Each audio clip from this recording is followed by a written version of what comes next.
Welcome to the Politics Chicks podcast. I'm Christy Branham. And I'm Monica Healy. We have got a crazy, amazing show planned today as Monica and I get to pick the brain of the next congressman from District 6 in Minnesota, self-described election geek and nationally recognized elections expert Doug Chapin. We'll be talking about everything from election integrity to voter access, how the machinery of democracy really works behind the scenes, and why he's stepping forward to run for Congress. We also have Doug's partner, Stephanie Tomlinson. Stephanie is an accomplished healthcare policy strategist with deep experience in legislative and regulatory advocacy at both state and federal levels. Stephanie brings heart, grit, and strategic insights to conversations, helping to bridge the gap between science, systems, and the voice of the patient. And she's smart and funny, too. She is. They're both smart and funny. Welcome to the show, you guys. We're so happy to have you here. Thank you. We're Thanks, excited. Jakes. It's great to be here. That's awesome. All right. So why don't we start off, because most of our listeners probably don't really know you, and we want to give them the opportunity to get to know you. So why don't you just tell us a little bit about yourselves, and maybe even more importantly, walk us through the moment you both looked at each other and said, yep, we're going to do it. We're going to beat Tom Emmer and take his seat in Congress. Well, sure. Hi, everybody. My name's Doug Chapin. I am a lifelong election geek. I grew up in the D.C. area and have worked for almost 40 years in the areas of elections, democracy, and public policy. I have degrees in politics and public administration and the law, and I've worked in Congress as an attorney. I've worked in the nonprofit sector as an advocate, trying to make elections better. And I've worked as an educator at the University of Minnesota and elsewhere, teaching the next generation of election officials how the job works. I came to Minnesota in 2002. I have a family history here and retired out here. Running for Congress was never really on my bingo card. And then the president pardoned the January 6th rioters. And I realized that after a career of trying to make democracy better from the inside, I needed to get out front and actually defend it for everything I had. Fortunately, when I moved to Minnesota, I met an amazing person who's become my partner in just about every aspect of life. And so I'll let Stephanie introduce herself. Hi, everyone. I'm Stephanie. Doug is definitely shortchanging himself. He is correct, though. We had the pleasure of going to my son-in-law's naturalization ceremony on Inauguration Day last year. And while we got to be part of something so amazing and just really awe-inspiring to see 500 people become American citizens from, what was it, Doug? Like 93 nations were in the room. It was wonderful to see so many people. We got home and we turned on the news and we saw all the devastation that happened in one day. And Doug's face just fell. And he was like, everything I've worked for. And that was pretty much all he said. And then all of a sudden, like 2 or 3 days later, I started getting these bizarre emails of, I've done the research. Here are the numbers. I think this, I think that. And I just kept going, oh my God, we're going to do this. And we did a little test group. We started a group called Civics Anonymous, where we got together people who kept asking questions through Facebook and, people asking me to ask Doug and, the telephone game. And finally, we just ended up with 50-some people in a room, all asking him questions. And we saw the need for people to have a better understanding of how their government works. We saw the need for people to get together and talk about how scared they were. And we also saw how many people wanted to roll up their sleeves and make a change. And I think that's when Doug really stepped in and said, let's go. And LFG, here we are. And since announcing his candidacy, you guys have really been getting out there. Just a couple weeks ago, Christy had the chance to meet you at your campaign kickoff, and you've been connecting with people across District 6 every day since then. And I know you hosted a great campaign event at a local restaurant impacted by ICE just this week. You want to tell us how that went? Yeah, it was amazing. We have been, we've been at this pretty much since Stephanie and I looked at each other and said, well, I guess we're doing this. We have been crisscrossing the district. You can see behind me a little bit kind of a stylized map of the district. It covers 6 counties as far north as Benton County and Stearns County and St. Cloud, to Anoka in the east, down through Wright and Sherburne to Carver in the south. And last year we put about 35,000 miles on my car, traveling from Oh, Andover to wow. Zimmerman and everywhere in the alphabet between in the district. This year we really kicked it into high gear. We have been hosting a series of what we call Flip the Six launches across the district. Christy was able to join us for Big Boar Barbecue in Hanover. And if It you're was out so there in fun. the in the Twin Cities area and you're craving a little bit of barbecue, the Texans would have a fit if I told you it's as good as theirs, but it's pretty good. But we were at a place called Don Julio the other night in Lino Lakes out in eastern Anoka. Don Julio was one of countless businesses that have been hit hard by the federal invasion. They actually had a couple of employees taken, fortunately returned, but they were closed for several weeks. And so we were delighted to not only bring in a bunch of neighbors and Democrats to talk about my campaign, but they told us that it was the biggest night they'd had since before Christmas. Mm. Oh, And I'll put in a yay. plug for Don Julio. We had one guest tell us that the chimichanga she ate was something she would be dreaming about. So please do go out to Don Julio in Lino Lakes and tell them the Chapin campaign sent you. Two of our servers happened to be two individuals who had been captured, detained, and sent to Texas. Mm. And they had just returned not 48 hours before. And they were so excited and just so engaged with everybody and just, I think they were just appreciative back to being in their normal. And all I kept thinking was, I don't know if I could show up to a place where somebody snatched me off the street, because they literally left work that night and got snatched.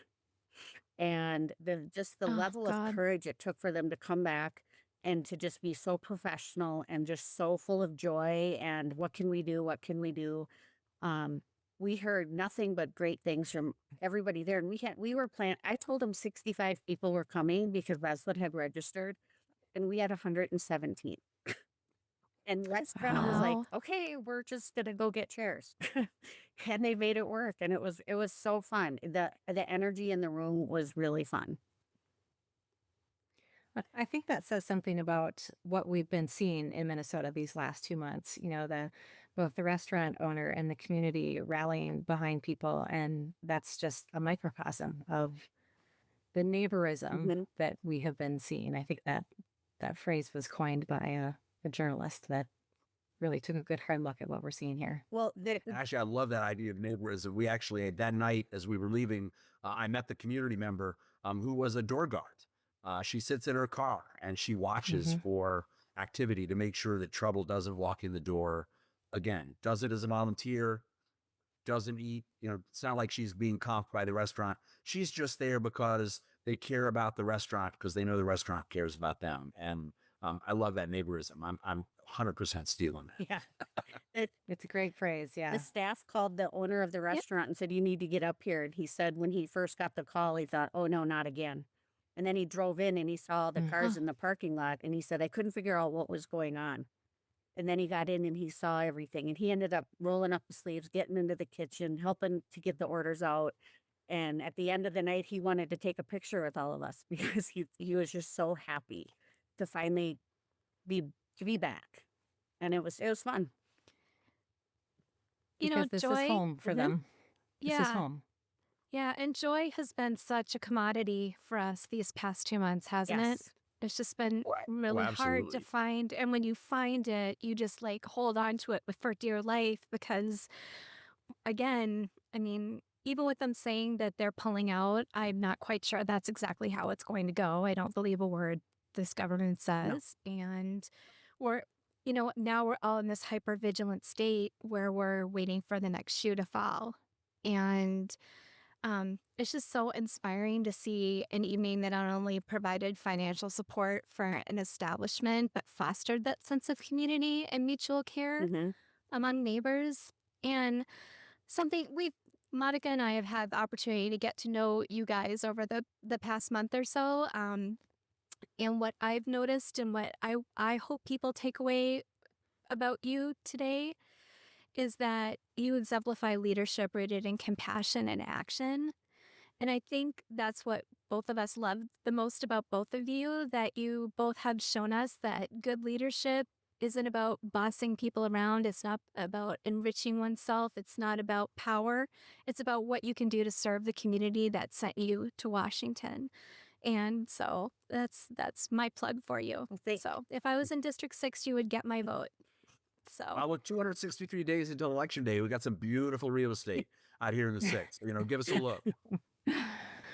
cool. Well, I think what we have seen in Minnesota also illustrates the stark difference between our federal government and our state government and how they are handling things. And let's get even smaller than that, and let's talk about some election basics and what that looks like.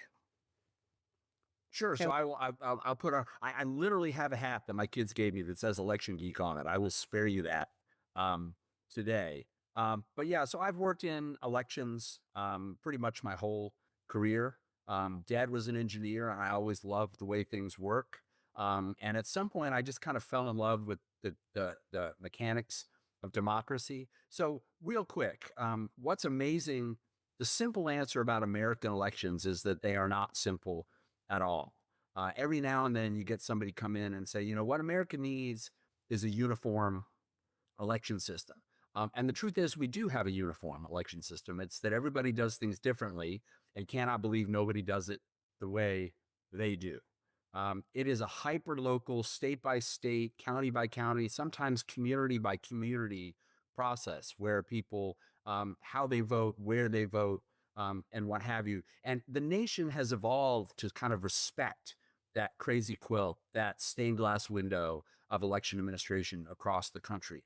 The real locus of elections in this country, because of the Constitution, but also because of tradition, are the states. States are the bedrock of elections in this country. And in fact, when we talk about federal elections in this country, there really is no such thing as a federal election official. Federal elections are elections run at the state level that just have federal officials on the ballot. So states are really the ones that make the laws, make the spending decisions, do the blocking, the tackling that's necessary for people to register and vote. And they lean really heavily on localities. Lots of localities are responsible for buying and maintaining their own voting machines at the county level in most states, but down to the township level in New England and across the upper Midwest. Wisconsin has something like 1,500 municipalities that run elections. And so it really does get down to the local level. And for all the attention that we've seen on the federal government in the last couple, 3 months about elections, the federal government actually has a pretty limited role in elections in this country.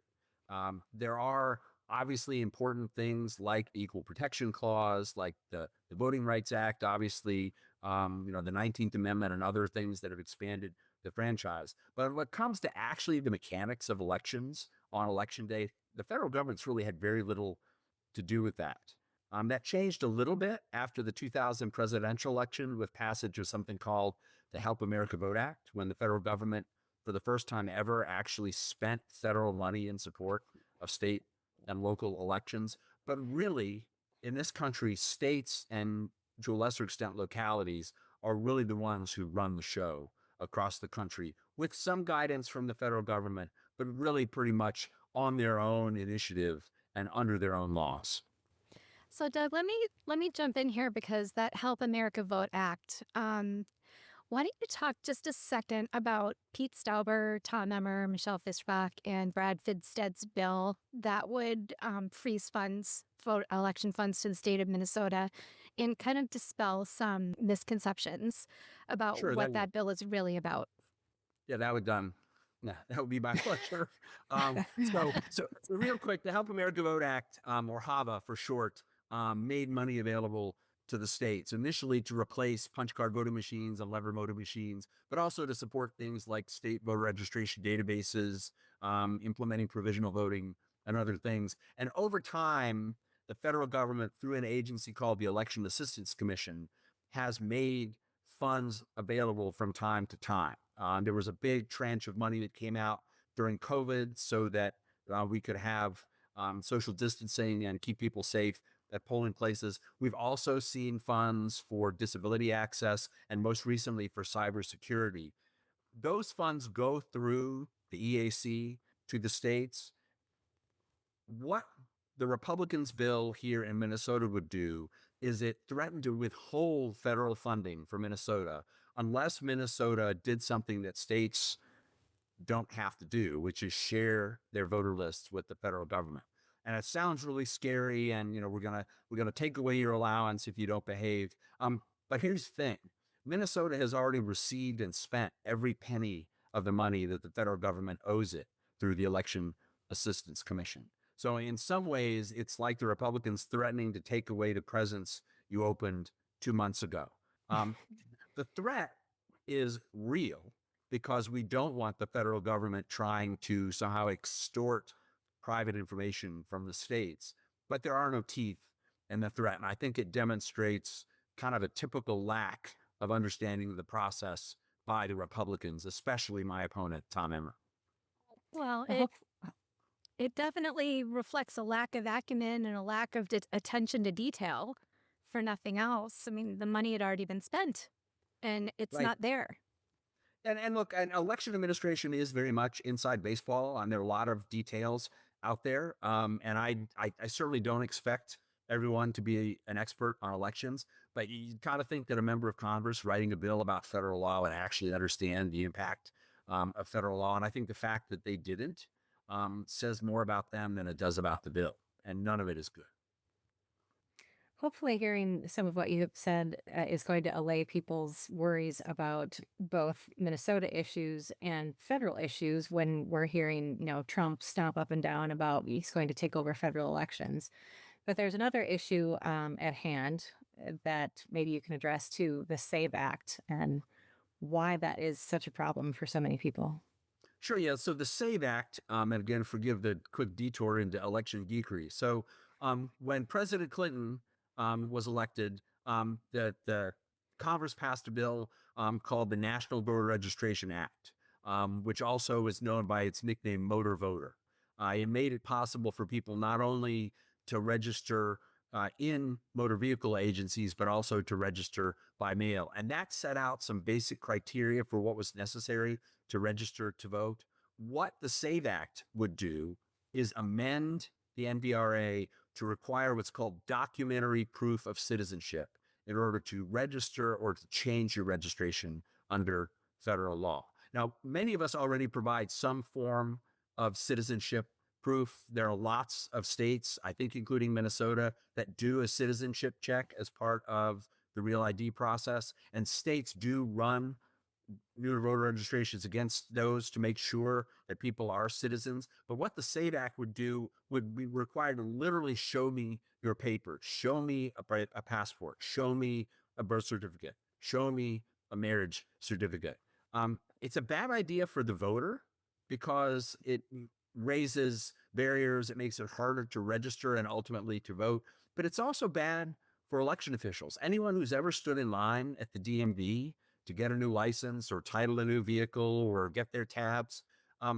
Imagine what that would be like if you had literally tens of thousands of people at an election office ready to show their paperwork just so you could cast a ballot. So Republicans in the House have been waving the flag and arguing for passage of the SAVE Act to solve really the non-existent problem of non-citizen voting. It's passed the House last year once, and then a new version this year. The good news is it is stalled, and it's going to remain stalled in the Senate because Senate Democrats and a couple of Republicans are refusing to let it proceed to final debate. So while it would not be good for voters or election officials, it's still, just like the other bill, kind of an empty threat going forward. And I think that kind of just reflects the whole smoke and mirrors sort of thing that the Republican Party relies on with Republican voters, and misleading them to think that that illegal aliens or undocumented immigrants are voting when they're not voting. They can't vote in an election, and you don't need to show, you have to be registered to vote. in most states, you need to be registered prior to the election. Minnesota, we can register same day here, but a lot of states don't let you do that. So, and I want to circle back real quick to the federal government because I think a lot of people have concerns about what Trump says when he means that he wants the federal government to come in and take over elections. And that's not constitutional, correct? The Constitution delegates running elections to the states, correct? Exactly. The Elections Clause of the Constitution, Article 1, Section 4, says that the states are responsible for elections. The federal government can make some regulations here and there. So, for example, the fact that we have Election Day on the first Tuesday after the first Monday in November, that's a federal law. But things like how they run their elections, how they organize their databases, what machines they buy, those are purely state decisions. And the federal government could try and influence those decisions, but it does not have authority over those. So, for example, when the president says that he wants to nationalize elections, it's like me saying that I want to ban lima beans nationwide. I can say it with as much conviction as I want, but neither one of us has the authority to make that happen. I think I hope that gives our listeners a little bit more comfort knowing that it's not going to be as simple as him walking in and deciding that Republicans are going to oversee elections in every blue state in this country. It's not constitutional. It's not feasible. So let's dig into a little bit on more local elections and the impact that they have on the local level and then leading into regional and state and federal levels. And Stephanie, you're on the Planning Commission for Maple Grove, where Christy and I happen to live. And let's talk about how important those local elections are and why we need to pay attention to who we're electing to school boards and town and city councils. You know, there's always so much focus on national elections, and we see on social media people are already banging the drum about who we're going to put up for a candidate for the 2028 presidential election. And that is, I think I saw Christy say that might as well be 100 years from now because there's so much that has to happen in between now and then. So Stephanie, since you are part of that more local feed, can you talk about why we need to pay attention to who we're electing to school boards and town and city councils and planning commissions like the one that you serve Sure. on? Well, just to be clear, planning commission is an appointed position. I didn't have to put my name on a sign or a button anywhere, and I'm super thankful for that. I was appointed by our mayor, which I take as a great honor. I've lived in Maple Grove almost my entire life, and I've seen a lot of changes, and it's really fun to be able to have that level of impact. But it's also been very interesting to get into the intricacy of how a city as large as Maple Grove operates. One thing I didn't know in Minnesota, if your population is 100,000 or more residents, you have to move to a full-time mayor with a ward system for your council. So Maple Grove has almost 88,000 residents right now, and our mayor is still part-time, which I find fascinating because there's a lot of work to be done in our big city, and he is part-time. So that's with all the suburbs around Minneapolis and St. Paul right now. So there's it's really a gratified volunteer position, and the opportunity to get in and look at how you're making decisions that will impact you generations down the road in your city. It's a big responsibility, but it's also really exciting to learn like why we zoned what we zoned, why changing that zone, what the impact will have down the road. And also, I've also learned kind of the hierarchy on how like planning commissioners tend to move on to park board, which look in Maple Grove, that's a big step up, and then move on to city council. We also have a lot of former school board members who come in from the local area school boards and come to planning commission and school board. If people aren't paying attention right now to what's happening in the school boards, they need to start paying attention because that is really where the mud is being flung, and people are making all kinds of rules that have this trickle out effect into the community that actually changes culture, and it changes our perception on how our kids are going to be educated. It changes on what they're allowed to learn, how they're allowed to think, and what's happening out in a part of our district right now in the Elk River Rogers School District is terrifying. They want to monitor cell phones and social media out there and punish students before they do any type of protesting, even if they start talking about it. There are so many legalities and unconstitutional things in what that school board member is proposing. I don't know how that school board meeting isn't exploding live and in person. Um, People have to realize that local government is really the heartbeat of everything, and you have to start making the changes that are impacting you right in your own city. So that way you have a voice at your state capital. We send our city council to the capital in St. Paul all the time to talk about just like some of the new regulations coming in with regulating THC and marijuana in Minnesota. What does that look like? Like how many dispensaries can you have per population? There's all kinds of crazy rules that St. Paul put out there for us that we had to integrate into how our city was working. Who's going to pay for the new bridge going over 169 from Maple Grove into Brooklyn Park? That's a huge expense. How do we afford? We just approved another huge housing development of 500 plus homes. That's an elementary school worth of children. And then we have to talk to the school board and say, hey, y'all got a school coming up? And they look at you and they go, no, do you got $65 million? We're like, no. Then you have to look at, do we have money set aside for another fire department? Do we have money set aside for a sub hub for our police department as your city grows and expands? And those are all things that residents can come together and have a voice in and go down to St. Paul and learn how we get the money, learn how TIFs are applied, how we fund grants. And you could just take that knowledge and start layering it and become a little bit more informed on your city instead of being on social media yelling, why are you guys approving another car wash? There's just so much more to it. And I really wish people would find it as interesting as Doug and I do. Well, and I And think, actually, can I jump in on it real quick? sure. I think I think local government has always been important, and honestly, I think the Republicans have done a really good job of kind of building up a bench of people at the local level.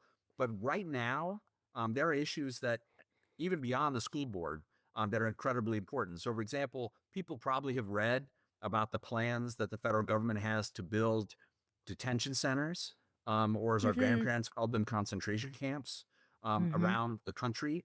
Pretty much every single one of those requires a local government to approve the zoning and to approve the building permits and to approve the environmental impact statement.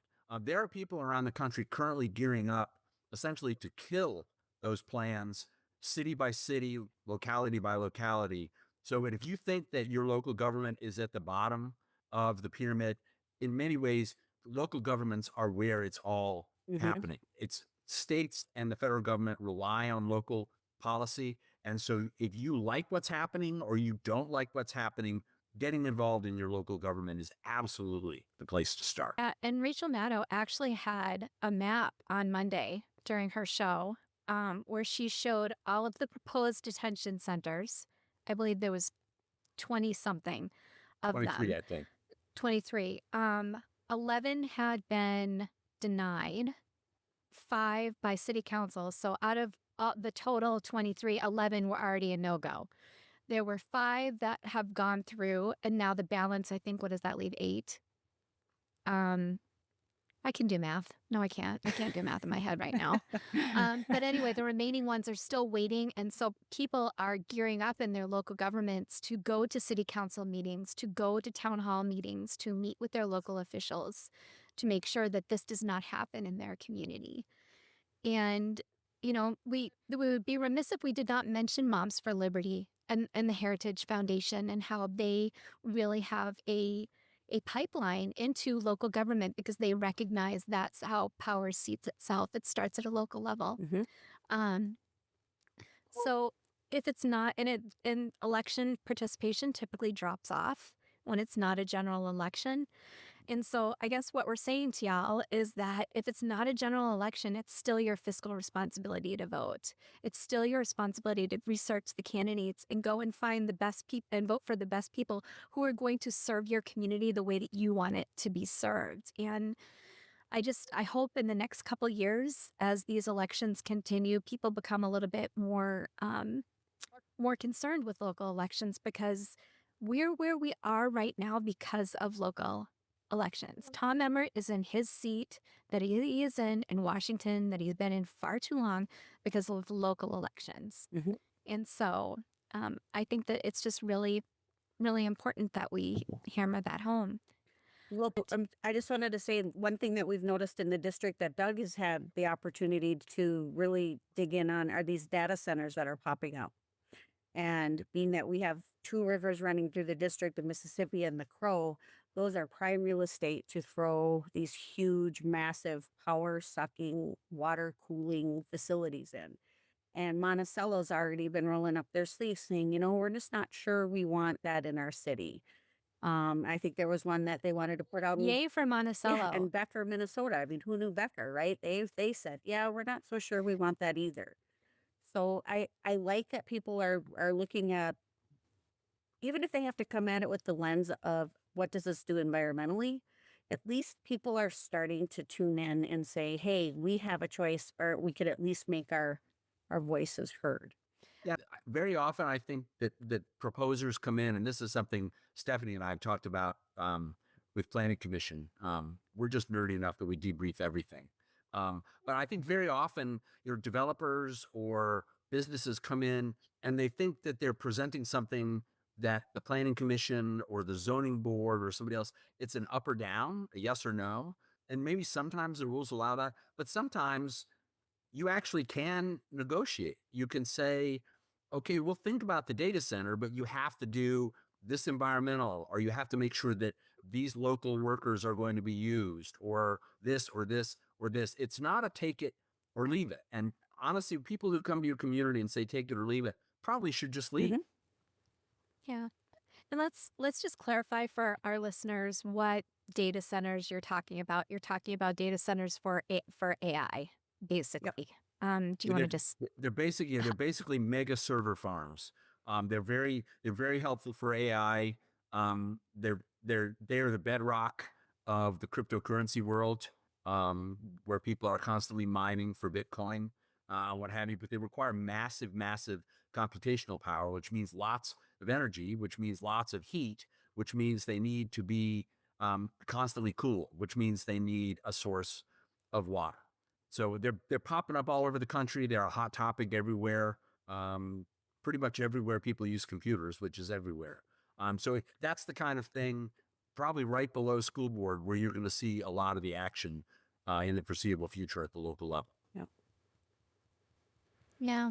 Well, Doug and Stephanie, thank you so much for joining us for today, for your time, for your insight, for your hard work stepping forward to do the hard things that just so many people don't want to do, because it is hard work. And we know our listeners are walking away from this a little bit smarter. And honestly, so are Monica and I. We learned a lot about elections today and the nuances that we really hadn't heard spoken about before. So I really appreciate you coming on the show. And Thank when you. Christy and I first got to know you a little bit, I think we were both a little intimidated by your backgrounds and your little. knowledge. Okay, a lot. So really, thank you for educating us and for educating our listeners, and for the hard work of not only running for Congress, but for keeping District 6 and putting Minnesota first and foremost as the North Star guiding your decision to run. Doug, where can we learn more about your campaign and how to help? You can find us online. We're at www.chapinforcongress.com. On that site, there are opportunities to learn more about us, learn more about the issues, volunteer for the campaign, and yes, if you're so inclined, make a donation. So we'd love to have you come join us, come check us out. We're also super active on Facebook and Threads, which is where we first encountered the amazing politics chick. So come on in. The social media water is fine. And we'll put links to those in the show notes. So, Doug and Stephanie, before we sign off for good, do you have any final thoughts? Yeah, I guess obviously we've talked about elections and we've talked about my campaign, but I guess I want to talk to your listeners, or say to your listeners, all of this we're talking about is about one very important thing, and that is your vote. People like me run around shaking hands and talking about the issues because we want your vote. Labor unions and corporations and wealthy people spend millions, billions of dollars because they want your vote. Your vote is the most important and the most powerful thing in our democracy. So protect it, but more importantly, please use it. I hope you'll use it to vote for me if you live in the 6th district, but whether or not you do, please, please, please vote. The future of our nation, no matter what you think it should be, depends on. Great words of wisdom. Yeah. Stephanie, what do you think? Don't be shy to reach out and hit up Doug on the social medias and ask your questions, because he's really great at explaining things in what I call everyday suburban terms, and he makes it so you can participate at a level that you feel comfortable and also want to advocate in and really use your voice. And that's where we need everybody. We've seen Minnesota right now use their voice, and it has been unbelievably powerful. Monica, you used your voice in the singing resistance, and I'm incredibly jealous over that opportunity. I'm going to try to figure out how to do that on the protest line in Chaska coming soon. So just I can that hook would you be up. great. Yes, because I'll share. I think the people we have met along this right now, and especially since the occupation started here in Minnesota, I never knew I had so many friends out there I needed to meet. And it's been amazing to find people who have the same common heart that Doug and I have, of just wanting to help and just being fearful and doing it anyways. I think that's a good takeaway. It is scary. There's so many things that about the immediate future and the not so far off future that are scary. But I think what we all need to remember is that we're all in this together, and there is support. There is a sense of community, and we're all willing to hold each other's hands to get through this in whatever way we need to have the best possible outcome, which we've got all of our fingers and toes crossed for November. Yeah. If you're finding meaning in the stories we're sharing, if something moves you, challenges you, makes you see the world a little differently, please like, comment, and share. It helps more than you know, and it puts our work in front of more sets of eyes and goes miles in helping us grow this amazing community. Follow us everywhere at The Politics Chicks on Substack, Blue Sky, Threads, Instagram, TikTok, and Facebook. Thanks for being a part of our community. Keep shining your light so we can find each other in the dark. And remember, we're stronger together. Thank you, Stephanie and Doug, for being with us today. It was great having you here, and I hope that we get to talk to you guys again really soon Definitely. on this. We'll have to have you back. Looking forward to it. Looking forward to it. Super. Thanks, guys. Great. Thanks, Thank guys. you. Bye. Bye-bye.